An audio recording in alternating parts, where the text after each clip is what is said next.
দিয়া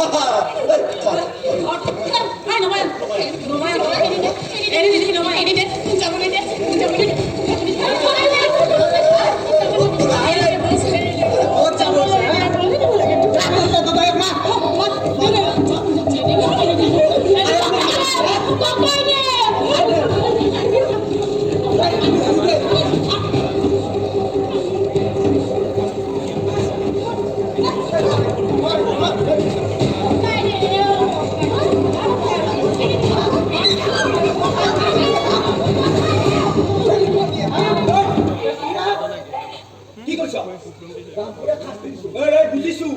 কিন্তু দুপৰীয়াখন বিৰাম কোনোবাই দেখা পায় কি হ'ব হা যি কৰিব লাগে মই কৰিম তহঁত